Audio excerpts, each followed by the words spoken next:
some of the introductions, but I do want to thank my colleagues in advance for participating and recognizing the 5th anniversary of DACA.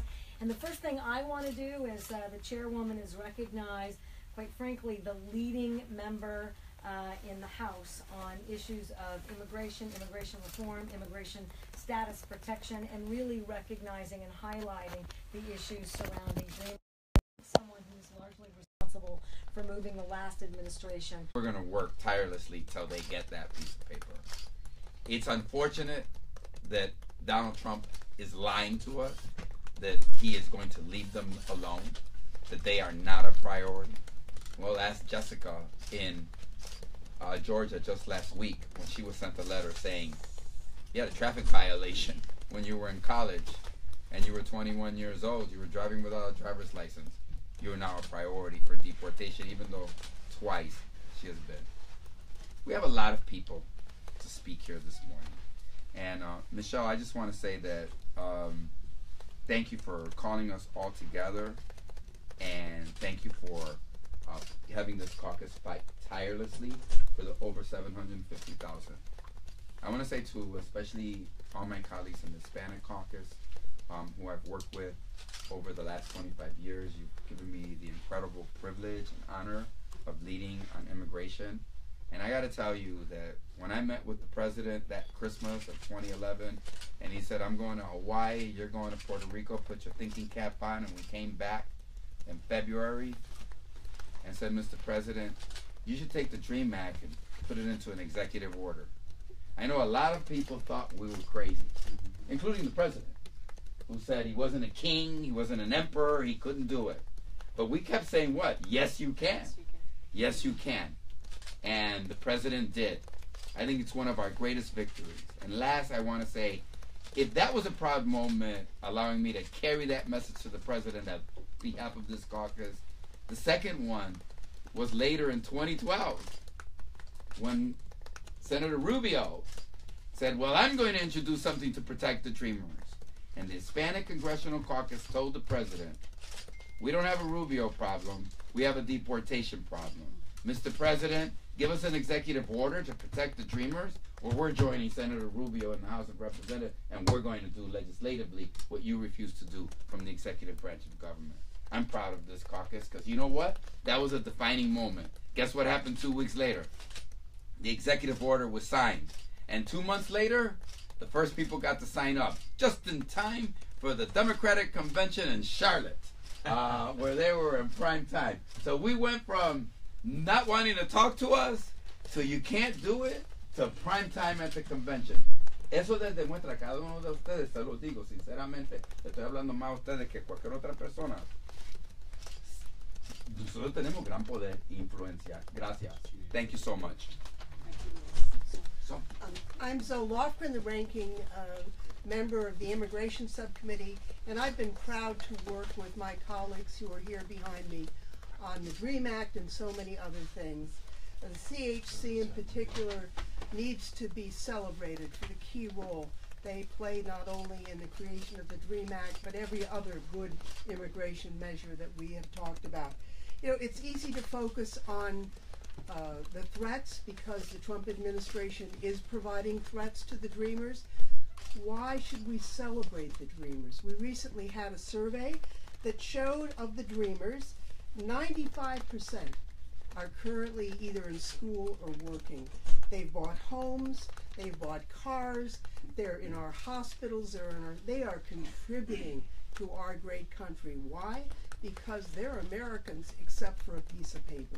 So we hope the president will pay attention to the value of these young people and expand it, because we need immigration reform not just for these valuable young people, but for the other hardworking immigrants who want to be part of America to make our country even greater. Thank you so much for letting me participate.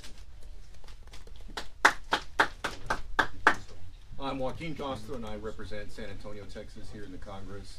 And today, on the one hand, it's a very celebratory day. We celebrate 5 years of DACA being in effect, and think about the incredible impact that it's had on the 750,000 or so recipients who have taken advantage of DACA.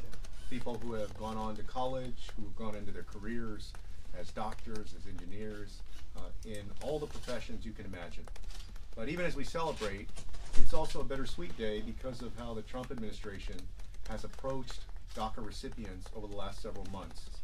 We've heard stories of people being deported or threatened with deportation because of things like traffic tickets, parking fines, the tattoos that they may have on their body, reasons that people should not be deported, and least of all, people who know no other country but the United States as their own should be deported from this land. And so today we ask the administration to please always keep in mind that the DACA kids, even though many of them are, of course, young adults or adults now, that these are people who had no choice in coming to the United States. That decision was not made by them, and they are as American as any one of us. Thank you. Thank you, Joaquin, for the record. Congressman Gallego from Arizona. This is a great anniversary for many of us. I have had long-standing working relationships with the Dreamer community, whether it was in Arizona as volunteers and some of them actually as staff on my campaign, and have gotten to see that community grow and prosper and be really truly a part of America, not just obviously as we talked about our doctors, our lawyers, our carpenters, but also seeing many of them join the military if they were allowed to do so. It is also something that we have to remember that is a privilege that has quickly been quickly and slowly, it actually doesn't make sense, has been eroding under the President Trump's initiatives, coming up with baseless excuses to find reasons to deport these men and women to countries that they haven't been in since they were young, sometimes to countries they no longer speak the language of. It's a sad but very symbolic way of how the Trump administration runs. They speak with one word and their actions are other. He said that the Dreamers would be protected, and clearly that is not. Clearly, the order coming down from DHS was find any reasons to either reject their reapplication or find any reasons to deport, even for minor infractions, these young men and women, and essentially, for many of them, tearing apart families unnecessarily so for small infractions. That is not an American value. Tearing apart families is not an American value, and Donald Trump is essentially fighting what would be a very lawful community in trying to basically deport them and or just cause fear within that community. So I urge Donald Trump and DHS to look at their policies and stop doing this backdoor deportation of our Dreamers. Thank you.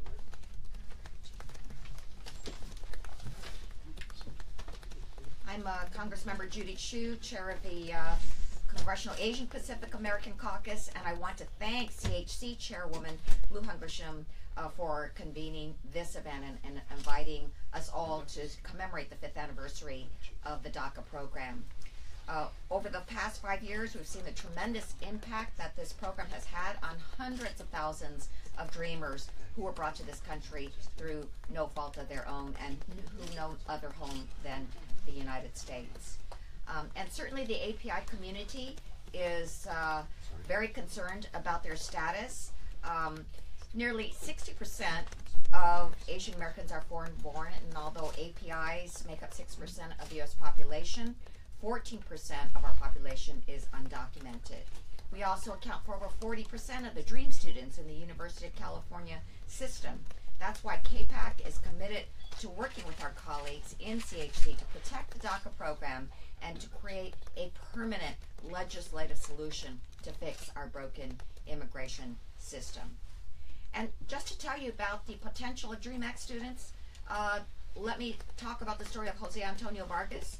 He was sent as a child from the Philippines to live with his grandparents. He did not know until the age of 16 that he was undocumented. He lived in fear, but he decided to make something of his life anyway.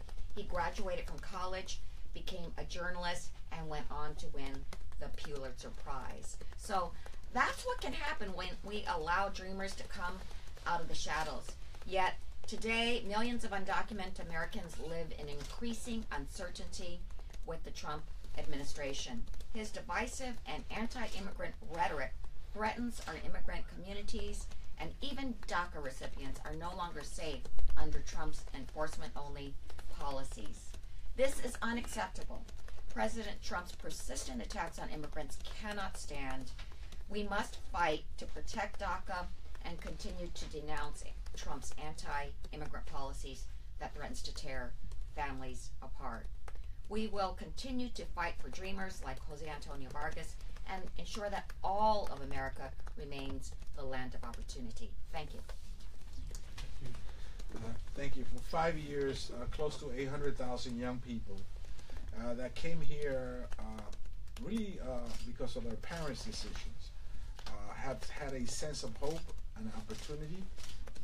Many of them have done really well for themselves. They have given America also a renewed sense of hope and opportunity. But this caucus has met with General Kelly on several occasions, and he has told us that he would only go after hardened criminals that are here. But in fact, that's not the case. He's going after DACA students. He's going after DACA recipients that are here doing the best that they can to move this country forward. And so the line must stop. We must protect them. They represent the future of our nation. In the quotes of my favorite plate of another immigrant, Alexander Hamilton, I'm just like my country. I'm young, scrappy, and hungry, and I'm not throwing away my shot. Thank you. Thank you very much. Just very briefly, 5 years, a lot of good work, not enough. My daughter came home about a month ago and said, "Dad, I want you to meet two of my good friends." I said, "Why?" She said, "They really need your help." Met them. Turned out these two young ladies, 16 years old, DACA students, good A students, parents, good taxpayers, scared to death that they were going to get deported. And you know what? I couldn't give them a straight answer. I said, just be careful and let's prepare for the worst. It's not acceptable, folks. The administration is listening. I ask you, please do the right thing. Bring these kids out of the shadow. Make sure they stop living in terror. Thank you very much. A lot has been said. I just want to thank the DACA kids. I mean, I think at this moment in our country, we need some hope. We need some goodwill. We need some love. And I think that's what a lot of them represent. That's what a lot of them bring to our nation. That's what we should be all about. And so I want to thank them. They came out of the shadows. They registered. They did it bravely. They did it courageously. They did it with a good heart. And so God bless them, and God bless everyone that supports them. Thank you. Raul.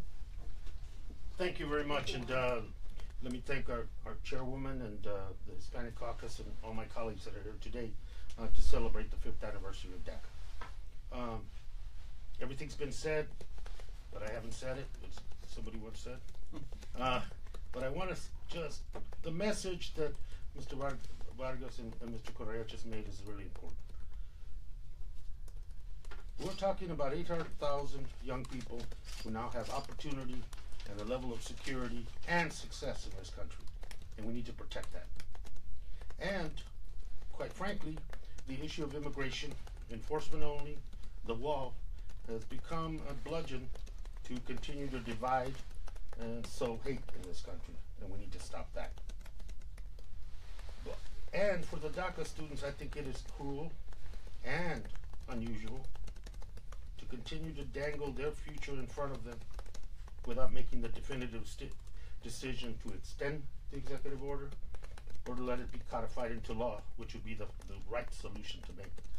And rather than create a limbo of status for these young people, we need to codify it into law, and we need assurances from the Trump administration that they're not going to play cruel and unusual with these young people, and that they will support a codification of the status of these young people forever into law. With that, let me turn it back over to our chairwoman for her closing comments and with my gratitude. Thank you. Next. So as you all know, votes have been called. There's about 5 minutes. I hope I have time for a couple of questions, but I think maybe to bring it all home, look, I get challenged every single day in my job about whether or not, increasingly in this administration particularly, whether Congress can do anything. Here, you had a representation of colleagues who stood up for dreamers and their families, who made a difference in an administration under very strict immigration law standards, who are willing to stand up for those same young men and women and their families again, who want to call attention to the Trump administration for what we believe are absolutely unfair, discriminatory practices and policies, without any recognition that most of these young people have no idea that they're not citizens of the United States until they're going for a driver's license or applying for college, who are doing everything right, and a country that they know and love abandons them. This is a group of members of Congress who are going to continue to fight in the halls of the Capitol, who are going to fight to make sure that our voices are heard on behalf of Dreamers and their families in this administration, and are going to take this fight out to local communities.